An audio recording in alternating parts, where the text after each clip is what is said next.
کے چانسز بہت کم ہوتے ہیں. جیسے کہ کل ہم لوگوں نے بات کی کہ تقریباً 850 ایئرز مسلم اور ہندو اکٹھے رہے, جو ظہیر الدین محمد بابر سے لے کے بہادر شاہ ظفر تک کا دور ہے, جس میں بہت سے مغل رولرز آئے. تو اس میں اگر ہم لوگ ایک نظر ڈالیں, اس کا اگر ہم لوگ سنیریو لیں, تو ہمیں یہ پتہ چلتا ہے کہ ان تمام جتنے بھی ایراز گزرے ہیں, جتنے بھی دور گزرے ہیں, ان تمام ایراز میں مسلمانوں کو ان کے ریلیجیس رائٹس دیے گئے اور ہندوؤں کو ان کے ریلیجیس رائٹس دیے گئے. یعنی کہ ہندو اپنے مذہب میں آزاد تھے, اپنی سوشل ویلیوز میں آزاد تھے, مسلمان اپنے مذہب اور سوشل ویلیوز میں آزاد تھے. اس لیے کانفلکٹس بہت منیمم, یعنی کہ بہت منیمائز رہے. لیکن جیسے جیسے آپ دیکھیں کہ برٹش رول آیا, تو ان کو اس بات کی سمجھ نہیں آ رہی تھی کہ ہم مسلمانوں کو اور ہندوؤں کو کس طریقے سے انٹرٹین کریں. تو اب پرابلم یہ پیش آیا کہ جب مسلمانوں کو کے حقوق جو ہے وہ کانفسکیشن ہوا, یعنی کانفسکیٹ کیے گئے, ضبط کیے گئے زمینوں, جو ڈیپریویشن آف لینڈز ہوا, اور اکنامیکل جو کرائسز آئے, انڈسٹریل کرائسز آئے, تو اس کی وجہ سے مسلمان بہت زیادہ ڈسپوائنٹ ہوئے. یہ بہت بڑے فیکٹرز تھے.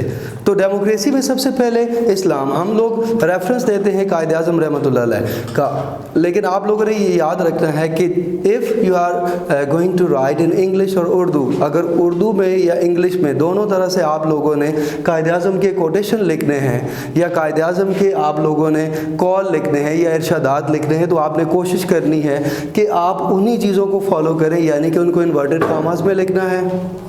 جو ڈیٹ دی گئی ہے اس ڈیٹ کو بہت اچھے طریقے سے آپ نے دیکھنا ہے کہ میں نے ڈیٹ کوئی غلط تو مینشن نہیں کی, کیونکہ ان کے مارکس ہوتے ہیں. اور جب بھی آپ کوئی کوٹیشن یا آپ کوئی ارشاد لکھیں گے, تو اس کو انورٹڈ کاماز میں کوٹ کریں گے.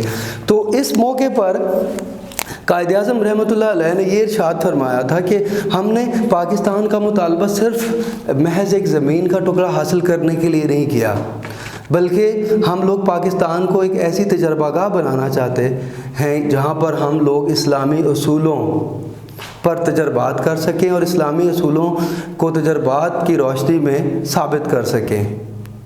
یہ پہلا کوٹیشن ہے. اس کے ساتھ ہی یہ انہوں نے کب دیا, یہ جنوری 1948 میں اسلامیہ کالج پشاور میں خطاب کرتے ہوئے انہوں نے ڈیلیور کیا. اور مزید انہوں نے اسلامی اصولوں کو ایکسپلین کرتے ہوئے یہ کہا کہ اب اسلامی اصولوں کی جو بنیادی اکائی ہوتی ہے وہ ہوتی ہے ریاست, اور ریاست کا مالک ہوتا ہے اللہ تعالیٰ.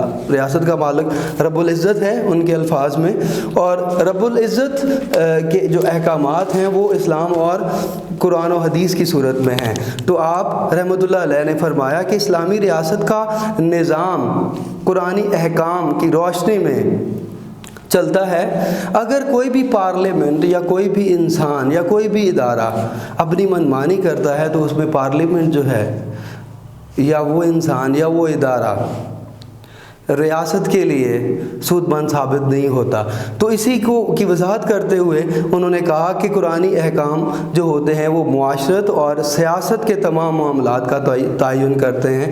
یعنی قرآن, ہم لوگوں نے سب سے پہلے ہمارا جو فنڈامنٹل کانسیپٹ ہے وہ یہ ہے کہ ہم نے پاکستان کو اسلام کی بنیاد پر حاصل کیا, اور اسلام کا جو فنڈامنٹل کانسیپٹ ہے وہ یہ ہے کہ ریاست ایک ادارہ ہے بہت بڑا. اگر اس میں پارلیمنٹ یا کوئی انسان یا کوئی ادارہ اگر انٹرفیئرنس کرتا ہے, تو ڈیفینیٹلی اسلامی تعلیمات کچھ اور ہیں. اگر وہ اپنی بیچ میں تعلیمات شامل کرتے ہیں, جیسے میں آپ کو ایک ایگزامپل دینا چاہتا ہوں کہ جلال الدین محمد اکبر کا دور بہت گولڈن پیریڈ تھا مسلمانوں کے لیے, لیکن جب اس نے دین الہی کو امپوز کیا اور کہا کہ دین الہی کو آپ لوگ فالو کریں, قرآن پاک اور باقی ریلیجیس بکس کو آپ چھوڑ دیں, تو ڈیفینیٹلی مجدد الف ثانی نے اس پہ فتویٰ دیا تھا, تو وہاں پر ریجیکٹ ہوا, تو اس کا مورال جو ہے وہ گر گیا. تو کہنے کا مطلب یہ ہے کہ جب آپ ریلیجیس جو پریچنگ ہوتی ہیں, جب اس میں ڈسٹربنس یا خلل پیدا ہوتا ہے, تو بہت سے معاملات بگڑ جاتے ہیں جس میں ریاست جو ہے وہ اپنے بیلنس کو مینٹین نہیں کر سکتی. تو اس کا جو میجر فیکٹر تھا وہ اسلام تھا. اب اس میں جو آپ نے میجر پوائنٹس لکھنے ہیں وہ قائد اعظم کے وہ ارشادات آپ نے لکھنے ہیں, اس میں آپ کوشش کریں کہ دونوں لکھ دیں. اگر دو نہیں لکھ سکتے تو آپ نے انتہائی یہ کوشش کرنی ہے کہ ایک ارشاد لازمی لکھیں, لیکن اس میں ورڈنگ جو ہے اس میں آپ نے رد و بدل نہیں کرنا. میں بتا رہا ہوں کیونکہ وہ قائد اعظم کے الفاظ ہیں, وہ میرے یا آپ کے الفاظ نہیں ہیں.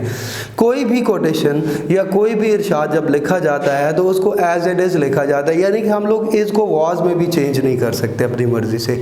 جیسے وہ لکھا ہوا ہے آپ نے بالکل اسی طریقے سے ایز اٹ از لکھنا ہے. اب سیکنڈ ہم لوگ ڈیموکریسی پہ بات کرتے ہیں. ڈیموکریسی جو ہے اس کو ڈیفائن کرنے کے لیے ہم لوگ کہتے ہیں کہ vote for the people by the people. یہ ڈیموکریسی کی ڈیفینیشن ہے, یعنی کہ انسان جب انسانوں کا چناؤ کرتے ہیں اس کو ڈیموکریسی کہا جاتا ہے. کیا کہا جاتا ہے؟ ڈیموکریسی. اب ڈیموکریسی کے حوالے سے قائد اعظم رحمۃ اللہ علیہ نے فروری 1948 میں جو ڈسکس کیا لوگوں کے ساتھ امریکہ میں عوام سے خطاب کرتے ہوئے, آپ رحمۃ اللہ علیہ نے یہ ارشاد فرمایا تھا کہ پاکستان کا آئین ابھی بننا ہے اور اسے دستور ساز اسمبلی بنائے گی. مجھے معلوم نہیں کہ یہ اس آئین کی حتمی شکل یعنی کہ فائنل شیپ اس کی کیا ہوگی, لیکن مجھے یہ معلوم ہے کہ یہ جمہوری یعنی اسلام کے بنیادی اصولوں کے مطابق ہوگا. سمجھ آ رہی ہے بات کہ نہیں آ رہی؟ یعنی انہوں نے دستور ساز اسمبلی جس کو ہیڈ وہ خود کر رہے تھے. Quaid Azam was the first personality who become the chairman of the first constitutional assembly. یہ بہت بڑا ریگارڈ ہے جو قائد اعظم کو ملا, اور کانسٹیٹیوشن اسمبلی کے پہلے چیئر پرسن بھی وہ بنے, یعنی کہ ہی ہیز دا رائٹ. دنیا میں کسی بھی گورنر کو, کسی بھی پریزیڈنٹ کو, کسی بھی پرائم منسٹر کو یہ حق حاصل نہیں ہوتا کہ وہ دستور ساز یعنی کہ کانسٹیٹیوشن میں پارٹیسپیٹ کر سکے, because he was the legal expert. وہ ایک بہت بڑے لیگل ایکسپرٹ تھے. اس وجہ سے جو فرسٹ کانسٹیٹیوشنل اسمبلی تھی جو پہلے 69 ممبرز پر مشتمل تھی, اور پھر اس کی تعداد میں 10 ممبرز کا اضافہ کر کے اس کو 79 کر دیا گیا. کتنا کر دیا گیا؟ 79. تو ان لوگوں نے یہ سجیسٹ کیا کہ قائد اعظم کو یہ حق دیا جائے کہ آئین میں کسی قسم کا رد و بدل آپ کر سکتے ہیں. تو انہوں نے اس کے باوجود بھی یہ کہا کہ مجھے نہیں پتا کہ پاکستان کے کانسٹیٹیوشن کی فائنل جو شیپ ہے وہ کیا ہوگی, لیکن اس بات کا مجھے بخوبی اندازہ ہے کہ وہ جیسا بھی ہوگا وہ اسلام کے اصولوں کے مطابق ہوگا. اور اس کی وجہ کیا تھی؟ اس کی وجہ یہی تھی کہ ہم لوگوں نے پاکستان کو اسلام کی بنیاد پر حاصل کیا. کیا کیا؟ اسلام کو, پاکستان کو اسلام کہ یعنی کہ فنڈامنٹل جو کانسیپٹ تھا پاکستان کی فریڈم کا وہ کیا تھا؟ اسلام تھا. Ideology of Pakistan basically the ideology of Islam ہے. اب ہم لوگ بات کرتے ہیں ایکویلٹی. ایکویلٹی کے بارے میں سب سے پہلے قائد اعظم کے ارشاد پہ آتے ہیں. قائد اعظم رحمۃ اللہ علیہ نے یہ فرمایا تھا کہ برابری کیا ہے. اس میں برابری یعنی کہ ایکویلٹی, برابری, سوشل جسٹس, رسپانسبلٹی, ان تینوں کا اکٹھا انہوں نے مجموعی طور پہ ایکسپلین کر دیا اس کوٹیشن میں, لیکن ہم اس کو انڈیویجولی ایکسپلین کریں گے. اور ہم کوشش کرتے ہیں کہ جو باقی ہمارے جو علماء کرام ہیں, جو ہمارے خلفائے راشدین ہیں, جو آپ صلی اللہ علیہ وسلم ہیں, تو ہم لوگ ان کی ایگزامپل دیتے ہوئے ان کو ایکسپلین کریں. تو سب سے پہلے قائد اعظم رحمۃ اللہ علیہ کے حوالے سے ہم اس کو ایکسپلین کریں گے. آپ رحمۃ اللہ علیہ نے یہ فرمایا کہ اسلام نے ہمیں یہ سکھایا ہے کہ تمام انسانوں کو برابر سمجھیں, ہر انسان کے ساتھ انصاف اور حسن سلوک کا معاملہ رکھیں. ہم شاندار روایات کے امین ہیں اور پاکستان کے مستقبل کی حیثیت سے اپنی ذمہ داریوں اور اپنے فرائض سے پوری طرح آگاہ ہیں. سمجھ آ گئی بات؟ ایک دفعہ پھر سن لیں کہ اسلام نے ہمیں یہ سکھایا ہے کہ تمام انسانوں کو برابر سمجھیں, ہر انسان کے ساتھ حسن سلوک اور انصاف والا معاملہ کریں. ہم شاندار روایات کے امین ہیں اور پاکستان کے مستقبل کی حیثیت سے اپنی ذمہ داریوں اور اپنے فرائض سے پوری طرح آگاہ ہیں. کلیئر ہو گیا؟ اب ہم لوگ بات کرتے ہیں ایکویلٹی پہ.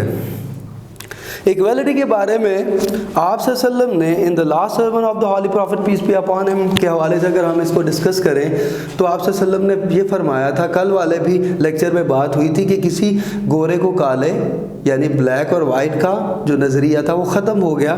کسی گورے کو کالے یا کسی کالے کو گورے پر فضیلت نہیں ہے, کسی عربی کو اجمی پہ بھی نہیں ہے اور کسی اجمی کو عربی پہ بھی فضیلت حاصل نہیں ہے. اگر کوئی بہت بلند ہے تو اس کا جو فنڈامنٹل کانسیپٹ ہے وہ اخلاق ہے. کیا ہے؟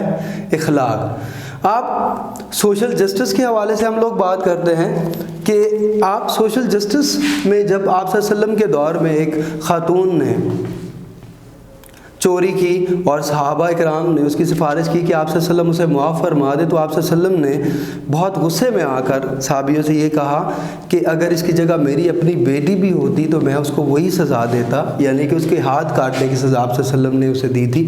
تو صحابیوں نے جب اس کی سفارش کی تو آپ صلی اللہ علیہ وسلم اس پر بہت زیادہ غصے میں آ گئے اور کہا کہ اگر اس کی جگہ میری اپنی بیٹی بھی ہوتی تو میں اس کو یہی سزا دیتا. تم سے پہلے قومیں اسی وجہ سے تباہ ہوئی ہیں کہ وہ امیروں کے ساتھ نرمی اور غریبوں پر زیادہ سے زیادہ تشدد یا زیادہ سے زیادہ ان کے ساتھ ناانصافیاں کرتے تھے. اب رسپانسبلٹی کے حوالے سے یا ذمہ داریوں کے حوالے سے آپ جو پاکستان آئیڈیالوجی آف پاکستان کی ہم لوگ بات کر رہے ہیں تو حکمرانی یا ریاست یا اقتدار اعلیٰ کا جو بنیادی مقصد ہوتا ہے وہ رسپانسبلٹی ہوتا ہے. کیا ہوتا ہے؟ رسپانسبلٹیز. ذمہ داریاں. اب ذمہ داری کیا ہے؟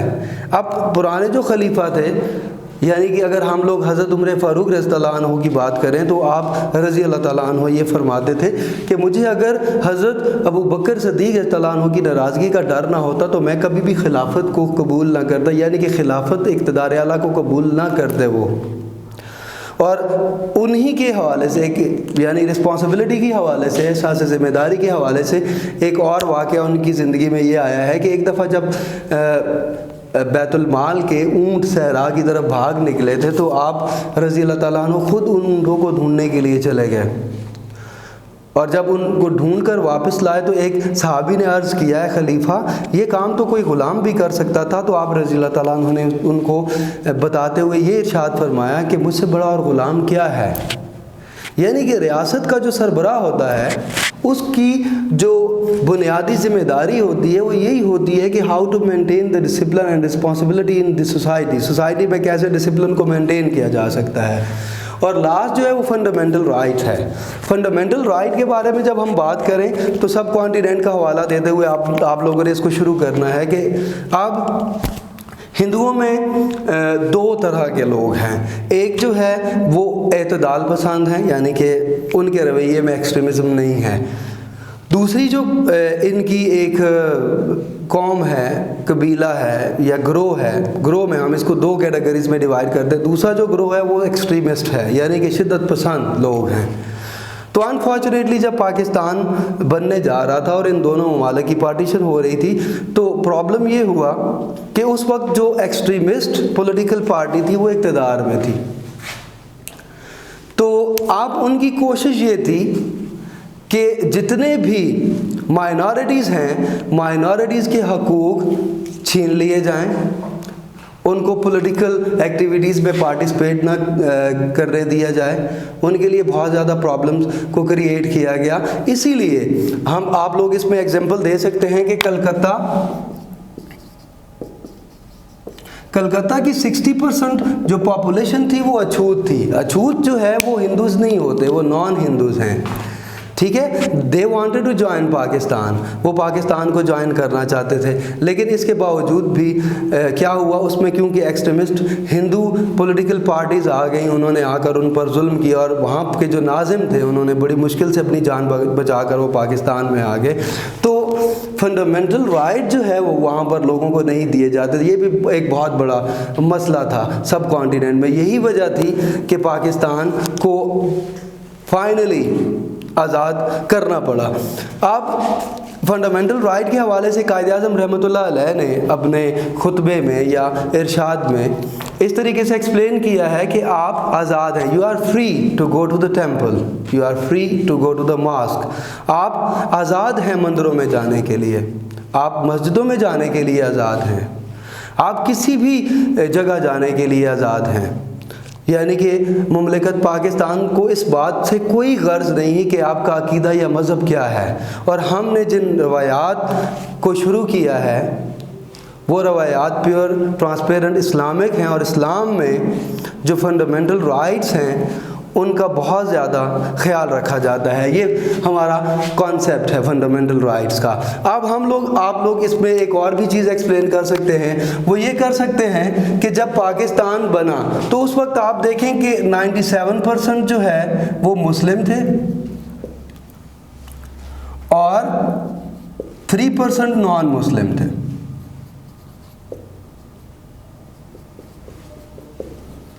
لیکن اس کے باوجود بھی آپ پاکستان کے پرچم میں دیکھ لیں, پاکستان کی پارلیمنٹ میں دیکھ لیں, پاکستان کی نیشنل اسمبلی میں دیکھ لیں, جہاں بھی دیکھ لیں آپ کو مائنورٹیز کی پارٹیسپیشن یا ریپریزنٹیشن جو ہے وہ واضح طور پہ نظر آئے گی. یعنی کہ ہم لوگوں نے اقلیتوں کو وہ حقوق دیے جن کے لیے وہ ڈیزرو کرتے تھے. آپ یہ لیکچر میں فائنل کرنے کے لیے جا رہا ہوں. آج ہم لوگوں نے یہ پڑھا کہ what are the major factor of the ideology of Pakistan. اس میں سب سے پہلے ہم لوگوں نے یہ پڑھا کہ Islam is the fundamental factor for the partition. Second ہم لوگوں نے یہ پڑھا کہ ڈیموکریسی. اب ہندو اور مسلمس جو ہے ان کی ڈیموکریسی میں بہت زیادہ فرق ہے, کیونکہ جب پاکستان بنا تو پاکستان بننے سے تقریباً 1130 years before the Holy Prophet peace be upon him established the first democratic society in Medina. آپ صلی اللہ علیہ وسلم نے پہلی ڈیموکریٹک سوسائٹی مدینہ میں 1130 سال پہلے رکھی.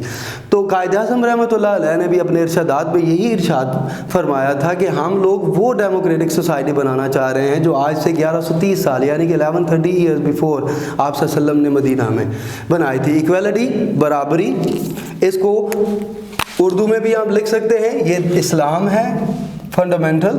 ڈیموکریسی جمہوریت کو کہتے ہیں, ایکویلٹی برابری کو کہتے ہیں, سوشل جسٹس معاشرتی انصاف کو کہتے ہیں, رسپانسبلٹی ذمہ داریوں یا فرائض کو کہتے ہیں, اور فنڈامنٹل بنیادی حقوق. یہ اس کے میجر فیکٹرز تھے جو پارٹیشن آف پاکستان کا موجب بنے. اس لیکچر میں اگر آپ کو کسی قسم کی بھی سمجھ نہیں آئی یا آپ لوگ اگر پوچھنا چاہتے ہیں تو آپ ہمارے ویب سائٹ پہ ہمیں ای میل کر سکتے ہیں. السلام علیکم ورحمۃ اللہ.